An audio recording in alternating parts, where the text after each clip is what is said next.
आधारभूत समानुपातिक प्रमेय कहते हैं। मित्रों ये भी आज आप चुटकियों में सीख जाएंगे। तो कह रहा है किसी त्रिभुज में एक भुजा के समांतर खींची गई रेखा शेष दो भुजाओं को बराबर अनुपात में बांटती है। तो मान लीजिए मित्रों हमने एक त्रिभुज ले लिया, इस त्रिभुज का नाम है A B C. A B C क्या है? एक त्रिभुज है। अब इसमें कहा क्या है मित्रों, ध्यान से देखिए, किसी त्रिभुज में एक भुजा के समांतर यानी कि बी सी के समांतर समांतर खींची गई रेखा शेष दो भुजाओं को बराबर अनुपात में बांटती है। यानी कि यह रेखा मित्रों इस त्रिभुज को दो बराबर अनुपातों में बांटती है। तो मान लेते हैं यह डी है और यह क्या है? ई है। तो सबसे पहले मित्रों कैसे लिखते हैं? तो सबसे पहले लिखेंगे दिया है। दिया है क्या क्या दिया वो बातें लिख लीजिए।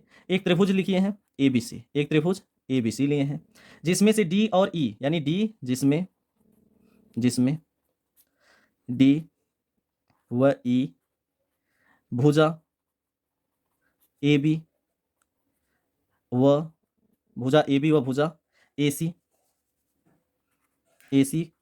पर इस प्रकार स्थित हैं, इस प्रकार स्थित हैं, इस प्रकार स्थित हैं कि डीई जो है समांतर है किसके? बीसी के। ये बात हम लोग लिख लिए मित्रों। अब हमें सिद्ध क्या करना है उस बात को जानते हैं। सिद्ध क्या करना है? यहां लिखेंगे सिद्ध करना है। सिद्ध करना है, सिद्ध करना है मित्रों। क्या सिद्ध करना है? चलिए कलर बदल लेते हैं। सिद्ध करना है एडी अपॉन डीबी बराबर एई अपॉन ईसी। ये हमें क्या करना है? सिद्ध करना है मित्रों। अब हम इसमें क्या करेंगे? एक रचना करेंगे। रचना को कैसे करेंगे मित्रों? ध्यान से देखिएगा। हम यहां से एक लंब डालेंगे। देखिए कलर मैंने चेंज किया है, यहां से एक लंब डालेंगे, यहां से एक लंब डालेंगे मित्रों, और इसको हम यहां से क्या करेंगे? मिला देंगे। ठीक है मित्रों। उसके बाद सेम वही काम करेंगे, एक लंब यहां से डालेंगे, एक लंब डाल दिए मित्रों, और इसको क्या करेंगे? यहां से मिला देंगे। और जो बात यहाँ किए हैं इसको मान लीजिए ये एफ है आपका और ये क्या है? जी है। ठीक है मित्रों, इसी क्रम में आगे बढ़े। जो काम किए हैं आप, अब इसको हम ढकते हैं मित्रों। अब जो काम किए हैं उस काम को लिखते हैं रचना। रचना में क्या क्या किए हैं उस बात को लिख लेते हैं। रचना में लिखेंगे बी व सी डी, बी ई।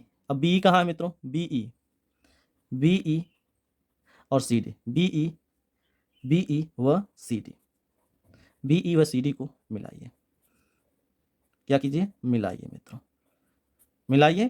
तथा अब ध्यान दीजिए ई एफ लंब ए बी एवं ई एफ लंब ए बी एवं जी डी लंब ए सी खींचा। इतना काम रचना में किया मित्रों। मैंने इसलिए कलर वाइज किया है ताकि आपको कोई तकलीफ ना हो। अब आइए सिद्ध करने पे चला जाए। क्या किया जाए? सिद्ध किया जाए मित्रों। अब यहां लेंगे उपपत्ति। ऐसे आपको क्रम से लिखना पड़ेगा, इसीलिए क्रम से बता रहे हैं मित्रों। उपपत्ति, उपपत्ति में क्या करेंगे? सबसे पहले त्रिभुज किसका? एडीई का क्षेत्रफल निकालिए। किसका निकालिए? त्रिभुज एडीई का क्षेत्रफल।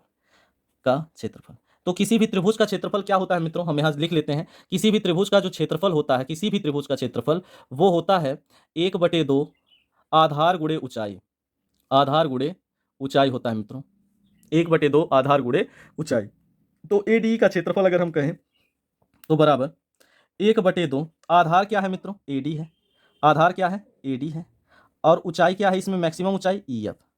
क्या है? ई एफ, आधार गुणे ऊंचाई। इसी प्रकार हम बहुत शार्ट में मेन पॉइंट लिख रहे हैं मित्रों, ध्यान से समझिएगा। यानी कि हमने इस त्रिभुज का तो लिया, इस त्रिभुज में इसका क्षेत्रफल तो हमने लिया। अब इसी क्रम में हम किस त्रिभुज का क्षेत्रफल लेंगे? बी डी ई का क्षेत्रफल।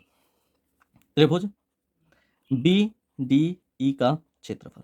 अब मित्रों बी डी ई का जो क्षेत्रफल होगा क्या होगा? ध्यान से देखिएगा, 1/2 आधार क्या होगा? B D. आधार क्या होगा मित्रों? बी डी इंटू, अब ऊंचाई इसमें इस त्रिभुज में देखिए, इस त्रिभुज की जो सबसे मैक्सिमम ऊंचाई क्या है? वो है ई एफ। क्या है मित्रों? E F.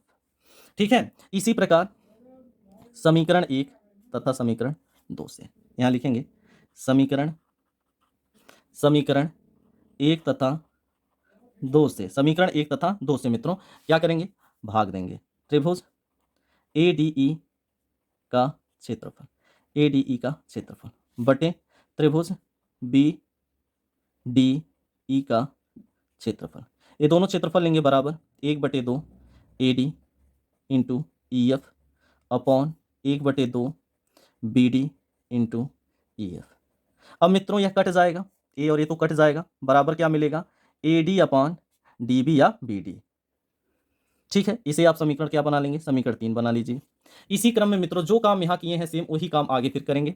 इस बार कौन सा त्रिभुज लेंगे, त्रिभुज तो हम लेंगे एडीई, फिर लिखेंगे यहाँ पुनः त्रिभुज एडीई का क्षेत्रफल, एडीई का क्षेत्रफल।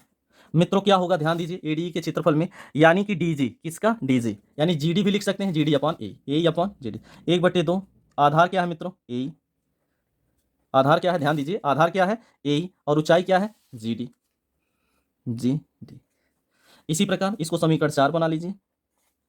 इसी प्रकार त्रिभुज, अब देखिए किस त्रिभुज को लेंगे, सी डी ई त्रिभुज, ध्यान देंगे C D E, C D E का क्षेत्रफल, सी डी ई का क्षेत्रफल बराबर। अब सी डी ई का क्षेत्रफल क्या होगा मित्रों, 1/2, 1/, यहाँ देखिए आधार क्या होगा, यहाँ थोड़ी सी जगह है मित्रों, आधार क्या होगा सी ई, आप याद रखिएगा आधार होगा 1/2 सी ई इंटू इंटू ऊंचाई क्या होगी मित्रों जी डी, बराबर। इसको बना दीजिए समीकरण 5। अब पुनः लिखिए समीकरण,